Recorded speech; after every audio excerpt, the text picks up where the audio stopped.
Namun dengan adanya penundaan pelantikan ini kan tentunya suasana kondusif juga mungkin belum bisa tercipta begitu ya di daerah khususnya yang terjadi sengketa. Lalu bagaimana Bapak melihat situasi ini khususnya di daerah yang mengalami sengketa itu?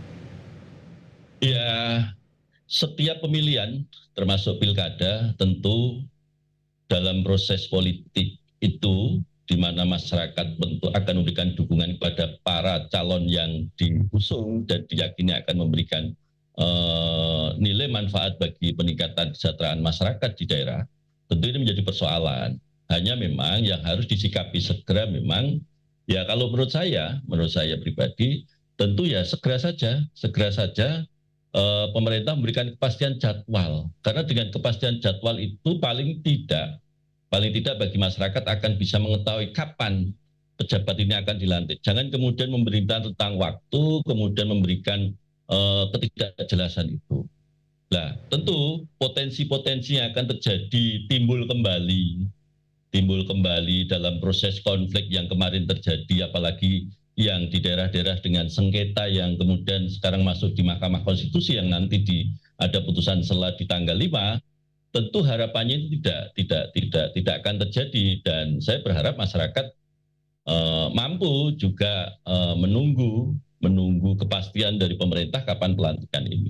Sebetulnya Mbak Nina, jadi masyarakat ini makin cerdas kok, ya, makin cerdas, makin kemudian mampu memaknai proses politik. Karena ini kan demokrasi kita pasca reformasi kan sudah 25 tahun, masyarakat sudah terbiasa. Jadi terbelah dalam proses pilkada kemarin itu kemudian lambat laun akan hapus, yang kemudian tinggal sekarang menunggu pembuktian dari pasangan calon yang sudah terpilih, dan ini tinggal eksekusinya. Betul nggak visi misi yang disampaikan kemarin itu akan dilaksanakan? Itu nanti yang problemnya kan di sana.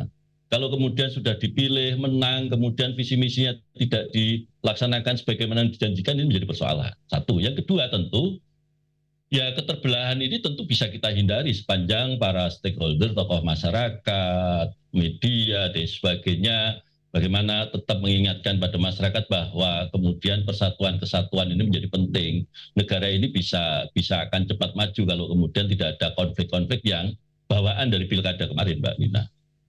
Baik. Nah, seperti Bapak katakan juga selain merugikan masyarakat yang harus menunggu untuk kepala daerah mereka merealisasikan janji-janji yang kemarin sempat diucapkan pada saat kampanye begitu ya. Beberapa pendapat juga mengatakan Bapak bahwa pelantikan yang tertunda ini merugikan kepala daerah terpilih juga, terutama yang tidak bersengketa, karena akhirnya mereka kehilangan momentum untuk menyusun agenda kerja yang bisa jadi menjadi prioritas, terutama soal sumber daya yang mengakomodir kebutuhan tersebut. Belum lagi juga harus menyelesaikan permasalahan atau PR-PR begitu ya dari kepala daerah sebelumnya. Nah, pendapat Bapak seperti apa? Kemudian juga apa yang perlu dijadikan kemudian prioritas oleh kepala daerah begitu nanti akhirnya dilantik? Ya, memang problem mendasar itu kan dengan pilkada pemilihan kepala daerah langsung ini kan kemudian RPJMD, rencana pembangunan jangka menengah daerah itu kan disusun berdasarkan visi misi. Jadi visi misi ini menjadi acuan bagi kepala daerah yang terpilih yang harus dilaksanakan yang disusun dalam RPJMD. Satu. Yang kedua, tentu menjadi persoalan, Mbak. Tahun anggaran 2025 ini sudah jalan. Kepala daerahnya belum dilantik, di satu sisi belum ada kepastian kapan pelantikan akan dilaksanakan, mekanisme penyusunan anggaran tidak kemudian semudah membalik tangan. Ada proses-proses yang kemudian harus dilakukan dengan bersama-sama dengan DPRD misalnya. Nah, proses ini kan tidak bisa segera. Proses ini pasti ada mekanisme pembahasan dan sebagainya. Jadi waktu yang kemudian tidak jelas kapan dilantik ini tentu mengurangi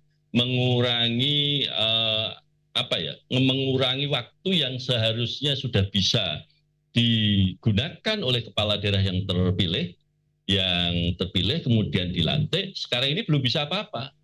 Anggaran 2025 yang sekarang berjalan ini, kemudian kalau yang bisa dilakukan berikutnya adalah mekanisme perubahan.